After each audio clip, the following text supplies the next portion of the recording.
you know Zach and all them from the park business? You know the stuff about park. Oh, Zach Griff, man. Yeah, I know him a few years ago, Zach man. and I can't remember the fat dude's name. Welcome to the Rhyme Watch UK podcast, yeah? We're with CJ and Dean Duffy. And we don't fuck with the police, we just like the army. Oh, they don't know. Oh shit, I only just realised I'm in the camo myself, bruv. Yeah, man. Yeah, so, what's been going on in the town then, CJ? Everything. It's just madness and people just ignore it. It's utter insanity. I'm stood there outside Poundland pacing up and down from 6 o'clock the other evening till 3 in the morning so I could get my nut down. It's fucking cold at the minute, isn't it? Yeah, it was snowing, boy. Yeah, and then how are we British citizens not housed? And then, I'm not gonna lie, if someone comes over on a banana boat, they get put in a hotel. Of course they do, yeah. Oh, they get 3 meals a day. Yeah. And they get money. Pocket money, yeah. They're getting £40 a day to go walk about with on that as well, yeah. And then some people. Do you know what it's to do with? It's to do with A, race war, and B, digital ID, so they can tell who's who. Like, the government ain't stupid, they know what they're doing. Yeah. I mean, they caught, I don't know, it was some like Shabana Mahmood or one of them lot, yeah. And whoever it was in charge of deporting illegals. And they found them with 2 living under the stairs like Harry Potter, cleaning their house. Do you know what I mean? And it's like, mate, you're supposed to be deporting them and you're putting them to work instead of getting rid of them. It's like, that's the reason. They just keep, come in.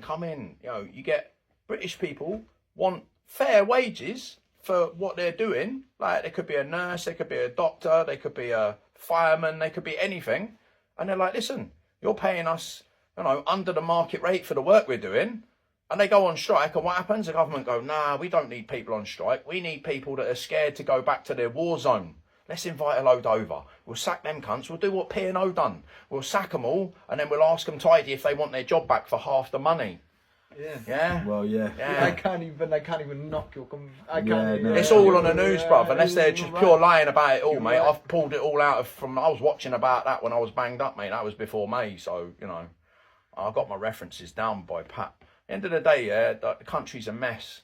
All the people in charge and that, yeah, like 90% of them's buggering choir boys. At the end of the day, yeah, it's just scum leading the poor, basically. You know, you're either ultra rich or you're fucked in the gutter, basically. They ain't even got a grey area anymore. You know, you're either 4x4 or you're fucking sat in a doorway. You're either yin or you're yang. That's it, man. Yeah, you're right there. Yeah. And the only people outside of the yin and the yang are the ones coming in on the boats that just, take up the space of the rest of us. I think the left and the right side of it, the middle of it is just the masonry triangle, though. Do you know what I mean? Yeah, so definitely. You know, I can see both sides of the aspect, that, you know what I mean? Because we are being overtaken by an immigration problem. It's an invasion. It is an but invasion. It's one where they've just opened them with, you know, they've got the RNLI, which is a charity which people are paying to support, rescuing these people at sea when they should be doing what the Italians were doing, which was just riding their lifeboats straight across the dinghies and then just popping them with pokey sticks and that and just leaving them all drown and riding off into the sunset and filming it and putting it on the internet. And I was like, that's how you deal with it. Teach our boys how to do that. See, we don't need the Navy. Why are these people thinking that this is the promised land, though? Because they come over here and it's obviously a bit of a disappointment to them, though. Like, do you know what I mean? It's not that disappointing if they're getting housed and fed and money given to them, and I know. If they're willing to work for what the British man's not willing to work for, then that's the British government going, all right, let's just shit on our own people then. I've heard some other things as well. I mean, they're not been verified, but apparently there's a theory going around that they're training them in camps, the military, and they're going to use them as some sort of cannon fodder for a war against Russia. All right. So, you know, there's always that as well, but it doesn't account for the ones that go missing in the system that end up in communities like Bradford and Birmingham and wherever else. There's too many, and they're just filtering in like seeing a mass and that, yeah. And they go, oh yeah, the reason we blew up a hospital is because underneath the hospital was all tunnels, and we know for a fact there's all Hamas in the tunnels. And it's like, mate, you didn't need to go into the hospital with the assault rifle on camera boasting about how you were double tapping 6-month-old babies. I'm on about the IDF. Yeah, exactly. Okay, they don't need to double tap babies in the face to kill Hamas, do they? Do you know what I mean? Hamas is Mossad, right? Is it? Hamas is run by Mossad, so they're killing their own people. Well, That's a it's black a flag reason. event, man. No, Well, because Hamas is Gaza. Yeah, Hamas. IDF is Jews. Hamas would be Gaza, right? And it's like this has been going on a long time. It's not just like since this said date with Palestine. Oh no, it's been going for years. I don't know when Hamas started. but it's been going for years. 1948 or something, wasn't it? That was when they started taking over chunks of Palestine, yeah. So, and then Israel started becoming more and more big. I don't know. You hear things about like how it could be to do with Mossad, the whole Hamas thing, and then you can hear that the next generation. They're using them as an excuse to eliminate the because a possibility. Yeah, I didn't think of it like that. I don't know about eliminate as such, like because like it's genocide. They're killing them. They're killing the Palestinians. Yeah, that's what I'm saying. Well, if Hamas is working for Mossad, then that means that they're using them as an excuse to kill Palestinians. Yeah. 100%, yeah. And I believe that. Bit ruthless. And like you thinking of the generations where, say, you're a Palestinian and like your family's been blown to bits, then what are you gonna want for an occupation for yourself? You're gonna want to be something like Hamas. Yeah. Not that I'm pro-terrorist or nothing like that. Of course, but yeah. But there's reasoning behind it. You can empathise with all these things. I see these images. These babies and these toddlers, like, who are just burning alive, and like nobody in Britain can ever fathom anything like that, where their families are just getting incinerated in front of them. In front of them, like, they're sat in a building and 30 people die in front of them, and they're the only survivor that hasn't been hit by a bit of shrapnel, and they're just scarred for life. Exactly, yeah. And, anything over here is a blessing compared. Oh, of course it is. Yeah. I can see why people are getting frustrated. It's building up the blood of the country, like where people are just. A lot of people are just turning right wing on a lot of things, and it's obviously there is an invasion where people are coming over from everywhere. No one knows who anybody is, and now they want to bring in this digital ID system. Like nothing's ever coincidental with it. No, of course not. No, there's always an ulterior motive. That's the same. Like they could be using all this immigration stuff to help push the digital ID because they want to use that as some sort of control mechanism. They're always eroding people's freedoms. That's a given. That's standard. They call it the totalitarian tiptoe. It's all there in David Icke's books and that. Everybody thinks he's a clown, but he's not. He's a clever guy, man. Yeah, I've read his When books. you see lizard people, just keep flicking over the pages. My man chucked all the lizard people shit in there to stop getting CIA bullets in the back of his head in the middle of the night. Yeah. He's a sensible geezer. He knows his shit. Everything else is research. Lizard people's just a load of old guff. Yeah. Wow. Yeah, I remember reading David Icke's books a long time ago. Yeah. I think it didn't help his claims when he thought he was Jesus Christ. I didn't see that stuff. Yeah, that was how it first started. Was it? Yeah. Oh yeah, that he came on a talk show back in the 90s or something, and he thought, and he claimed to be Jesus Christ. Yeah. As anything I see now, I don't trust it. I mean, even this 3-eye Atlas thing about this comet, this interstellar. 3-eye Atlas, the third interstellar Mate, comet if I by can see the it with my Atlas bare telescope. eyes up in the sky, man, with laser beams coming out of it, like something out of fucking Men in Black or whatever, and I'd be like, yeah, there's a UFO, man. That's pretty I don't think that's a light show, mate. That is definitely not fucking fireworks, mate. You've heard of the Project Bluebeam and all that, though, yeah? I've heard of quite a few projects. MK Ultra. There's someone with radars and all shit like that as well. The weather program thing where they can change the weather. There's loads of them. Yeah. The Project Bluebeam theory is that the only way they can get a one world government for their new world order is claiming out a planetary attack from a mothership, certain size mothership, and then they're saying that they're just up in their game, basically. Up in their game. So when they're saying about this comet, which is let's move this along because he's fucked off. I get where you're coming from. It's like a false flag event, but from space. This is how they're coming across. This is not an IRA attack. This is an M&S IRA attack. Do you know what I mean? This is not an interplanetary attack. This is an M&S interplanetary attack. 100%. One of them, yeah? Yeah, we have been waiting and for all it. that. Do you remember during Hurricane Katrina? 29th of December now is the said date of when this thing is closest to the Earth. See COVID and Hurricane Katrina and all that. Do you remember all the stuff about FEMA and all that? Okay, yeah. It took them 3 days, right, to have any sort of response at all to Hurricane Katrina. Yeah. And the first thing they sent those people that were drowning and fucking dying and shit, was military. They sent them like the National Guard and shit, and the only thing they were there to do was to prevent looting. So it was like 3 days without clean water, with all, you know, filthy shit water and rats and stuff floating about and all that, yeah. Everybody's houses destroyed and that, right, after Hurricane Katrina, and all they got for themselves was a bunch of fucking armed guards to stop them from stealing from shops. Yeah. I can't even remember how long it was, I'm not going to lie, probably about a week or so from the initial, before they even had fresh water to drink. And they were herding them into football stadiums, like criminals. Do you know what I mean? It's crazy, literally. It's like prison camps. Yeah. Proper madness, like some Armageddon level shit, man. And it's like, come on, mate, it's a fucking flood. What, you can't sort that out? But then people, they're just set up to take over. See, that was a practice run for them. Yeah. You know, it's very easy for them to do things like all these, you know, tsunamis and all that business. And that. They just set off nukes at sea, and it's like a directional wave. You know, very easy to do that stuff. A lot easier than all this weather control shit, like. We just got to see what's going on, I think, right now with everything from the digital IDs to the mass flooding of migrants to even this Manhattan-sized comet coming towards Earth. Yeah. They're trying to say, because we all heard of the Phoenix Lights project, I don't know. Project Bluebeam, which was written back in the 90s. About, Was it? Okay. Yeah, it was. Have a look at it, man, and it's about how they're gonna have to fake an alien invasion, a fake alien invasion. Yeah. So every time people are going about 3i Atlas, they're going, "Oh, we're ready for Project Blue Balls." Right.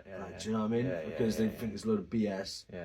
And it's just, you know, what's been predicted for a long time for the complete takeover. Yeah. A bit like showing people images of fucking zombies for years in films and that, and then when they start giving everyone spice, and they're all walking about on the fucking streets like this. Yeah. People aren't surprised by it. They're just like, oh well, maybe they're filming the next Resident Evil film. Yeah, You know, exactly. they go about their fucking daily business and not be worried about it in the fucking slightest. And they're all taxpayers. That's the one. They're all voting. And they don't care because they just think it's normal behaviour. Because they've seen it on the telly for 30 years. And it's been planned for hundreds. So what about implanting it first before That's they it, take man. action, bro? That's You know? it, man. Yeah, sneak it through. Totalitarian tiptoe again. No? Right, yeah. Like I was doing a vlog in Tembe the other day, and the geezer was going on about a Muslim problem. Right? Okay. It's not really about like religion or race. It's about migrants coming. It's about cultural misunderstand. People from different cultures It's the hiding. Don't It's come like, together as well. Like, you know. yeah, well, because- there's so many of them anyway. I mean, you only got to look at India to see that. They got the Hindus and they're all trying to kill each other and shit anyway. Right? You know, factions and all that. It's like football hooligans. Yeah. It's all about. No matter where you are, India, London, fucking Manchester, wherever you are. Yeah, it's all about disharmony.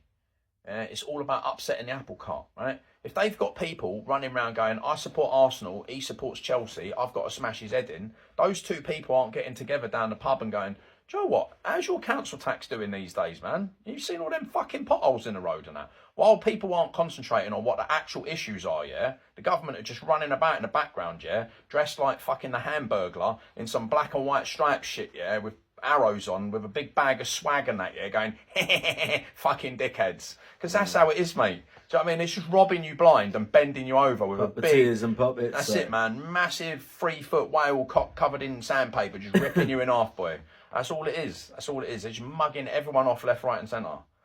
I know, and that's your lot. Yeah, 100%, man, yeah. I know. What can you do? You know, everybody's too busy just sat watching EastEnders to worry about their daily shafting. I do see a lot of like comments from people, right? And it's like I don't agree in the migrant problem. Like you know, I know that there's a migrant problem. Yeah. I just see a lot of comments like there's a Syrian boy who's like 15, 16 years old who got that stab in the neck, right? And there was this piece of shit Over here? Yeah. Got attacked, right? Okay. He got stabbed in the neck by this guy, and then everybody's going, But he's a child. He's a child, yeah. Yeah. People are going, good. Yeah. People are writing. And then some piece of shit that I know from Carmarthen goes, how do I send this guy money in jail? Like, you know, and this is why we fell out. Because, like, he's got a son that age. Do you know what I mean? And it's like, it's still a human being, whether you see him as a migrant taking over, your Graceland or whatever. That's despite the point. Like, See, this is the problem, right? We're all human beings. Yeah, but this is the problem, right? It doesn't matter what camp you're in, right? Like I can attest to this from personal experience, right? I've had people try and cover me in fucking Zippo lighter fluid and set fire to me in doorways, right? I've been gang raped at the age of 17, right? I'm fucking thrown out of the police station for trying to report it down in Brighton back in the fucking 90s, right? I've had untold grief being homeless throughout the years since 1997 onwards, in and out of Nick and whatever, right? I didn't get diagnosed with my Asperger's till fucking 40 in prison, just gone in park. Right, so I was all that up in the air, whatever. Right? Well, they diagnosed you with Asperger's. They in Park diagnosed me. prison. I've got it all legit. It's all fucking paperworked off, right? But my point is, right, yeah. It doesn't matter what camp you're from. You could be a Muslim fucking immigrant. You could be a fucking me. You could be a London-born British citizen on the street getting fucked by your own government. Doesn't matter what camp you're from, right? There's always, like you said, right? The 15-year-old lad was a Syrian. So he was a refugee, whatever, in that, yeah. And he got stabbed in the neck. But he was vulnerable. He was a 15-year-old, and he was. Do you know what I mean? He's not a fucking terrorist, is what I'm saying, yeah, right? Yeah. And then if you look at it from the other side of the fucking fence, right? You got Lee Rigby. Do you remember Lee Rigby? Yeah, The that was little nasty. drummer boy, Yeah, right? yeah, He weren't me, was he? He weren't stomping round. He was wearing a t-shirt. He weren't stomping round in body armour and a helmet and madness and that, going, "Come on, I'll fight the fucking world. Who's next?" Right? Yeah. He was a victim, just like that Syrian boy. But they were two ends of the fucking same fucking stick, mate. What year was that now? Was that like That was a while ago. 2013 or something? Yeah, it was a long while ago. 2012, but 13. It's the point I'm trying to make. You got them two, and then you got every fucker in between, right? Yeah, and people are picking the vulnerable when they're doing their attacks. They're not going, "Oh, all right, come on, we'll get a crew together. We'll go do that fucking CJ because he's a bit tasty and that." They're going, "Oh, we'll just pick on that pisshead, or we'll go kick that fucking spice head in the face outside McDonald's in Chelmsford that I had to stop." Do you know what I mean? I had to stop Who's this now? guy. The migrants? This was a guy. He was just one of my mates. I knew him. He was the quietest geezer I've ever met. And And who I'm was well the travelled. attackers? I mean, like Just a bunch of pissed wankers with cans of fucking Stella. no, so they weren't Do you know what I mean? Muslims or anything. No. They were just attacking this guy outside McDonald's, toe punting him in the face while he was noofing out and spicing out. And I thought, no, This is the point I'm making. Yeah. Right now, I think everything is just like trying to go towards race and culture difference. Well, that's right? just what they've jumped on now. That's just what they've jumped on now. That's just the annoying part of it. Yeah. Like, I mean, I know. there's right and there's wrong. I mean, there's what's going on, and then there's who to blame and who not to blame. Right? Yeah. I think people just want to blame everybody who ain't got the whitest face about it. At the minute. But when they're stabbing 15-year-old Syrian lads in the neck and that's not on. They wouldn't go into Whitemore and fight a landing full of fucking hardcore nutters, would they? Do you know what I mean? Where they're saying, right, you're either Muslim or you're dead, mate. Do you know what I mean? That's your choice. You either convert or we're going to stab you to death on the landing. They No, it don't was go somewhere like that. no, it was a do you know what I British mean? guy who stabbed the Syrian. No, I know, but what I'm saying is the guy that stabbed the Syrian lad Yeah. wouldn't go to a landing in fucking Whitemore where they're like convert or die and then try putting it about a bit because he's a coward. He's a fucking muppet. And I'd give him a slap for stabbing a 15-year-old boy in the neck. Do you know what I mean? That 15-year-old boy is obviously not running around juggling AK parts, is he? No, exactly. Do you know what I mean? He's come over here because he's fucking a proper, genuine fucking... Come from a war-torn country, come over here and get chefed up. Exactly. It's not on, is it? You know, it's picking a victim. Like, it's not good. I don't like that. I was that victim back in the day, and now I don't stand for it. Like, do you know what I mean? I don't know. It's the biggest problem with society. Anywhere you go, mate, they just pick the weak, mate. Do you know what I mean? What do you see the differences between Brighton, where you was then, and Brighton. say Hwest, where you are now? It's bigger. There's probably more gays. In Brighton. In Brighton, yeah. Oh, yeah. That's what it's known for, isn't it? You Yeah, I know that. I know it's it's known for it. It's got a lot more nightclubs. I know. Well, There's they've just a only lot of got one shit here, going haven't on. Yeah. I don't know what their refugee situation is at the moment, but fucking hell, it's on the south coast, so probably quite a few. Yeah. I don't know. There's a lot of alcoholics. There's a lot of drugs. There's a lot of all sorts down there. Brighton's known as a party town anyway, but yeah. It's not the best place for a 17-year-old lad to be getting gang raped in an alleyway when they're only been on the street 6 weeks and they don't really know their arse from their elbow. I thought that was a bit much, like. Yeah, 100%. You know, add to that being laughed at the police station the second they realise you're homeless. I don't. Well, my dad was homeless in Brighton during lockdown, so he was in one of the hotels up there, like you know. Like a full-on hotel or a B&B. Oh, I don't really know. I didn't see him for a shit bit, down like there, you know. He ended up in Bristol on a broken barge. I got him a flat in town. Yeah. Now he's just been housed off the rehab and everything. Oh, but fair play. you know, he was in Brighton, and I think they put a lot of the homeless up in the certain hotel. I don't There's know what it was like. down there. Yeah. You know, but there's all B&Bs up and was down up there for a bit, like you know. The main bit with the coaches park and all that. Yeah. Also, all I know is he was up there, and he likes Brighton. Yeah. He's a party guy. He's been a punk since like the fucking. Oh, he'd love it down there if he's a Since punk. the Yeah, 80s, they've got all like, them so- throwback groups. Yeah. There's loads of it down there. All sorts of that. Man, there's pubs down there, full on right wing. They're folding flags on the pool table and that. Do you know what I mean? You know, all the way down. You know, they got pride marches and everything. So there's everything in between. Brighton's just a mixing pot, always has been. Yeah, I always wanted to spend a bit more time up there, to be honest. Like, even when I was up in Crystal Palace and Gypsy Hill, I was like, mate, you know, because I was on the protest site at Crystal Palace. oh, nice, all right. Yeah. When 400 Old Bill turned up, and they had their own radio station on. Whereabouts was that? In It was in the corner, towards the petrol station. Okay, You yeah. know, where the petrol station's just off up the road from the park. Okay, yeah, It's in yeah. that corner there. It was all fenced in and all that, like, yeah. So Westow House is on the corner pub, the big pub with the library in it. Oh, and then you've got like the bus bay, and then up there, The then site was there for 18 months in the 90s. the park is on the left. Yeah. So yeah, it would have been. It was on the main park anyway, but yeah, it was in the corner. And it was a full-on site and that. And yeah, they sent 400 Old Bill in full riot gear and that, you know, they looked like bomb disposal fucking helmet things and all that, yeah. And they had loudspeakers, you know, the big curvy ones like that, up on scaffold towers and stuff, and their own like mini radio station, pirate station and that, right? And when they came through the fence, the Old Bill, like ants through a hole in the fence and that, yeah, they started playing the old bit from Star Wars and that with Darth Vader. Da da da da da da da da da da da da da da da. I was like, yeah, go on, son, fair play. Yeah, proper mad. That was a moment, bro. Yeah. The tactics they were using was disgusting. They started beating a 14-year-old girl that was on the site with us and that, you know, like one of the daughters of someone there that was a professional climber and that, yeah. And they was doing shit like that to try and get the lads to come down from the trees and fight them. Do you know what I mean? They didn't want people up in the trees. They were trying to save money on sending professional climbers up and that. Scumbags, bro. The shit they do, mate. Have you ever heard of Battle of the Beanfields? I haven't, Really old bro. school. But I'm gonna have to cut it for a minute because I need Rest. to use the Prevy and I have a know, Wazzy. Right. Oh, and I can Run run what on you for can. hours, bruv. No.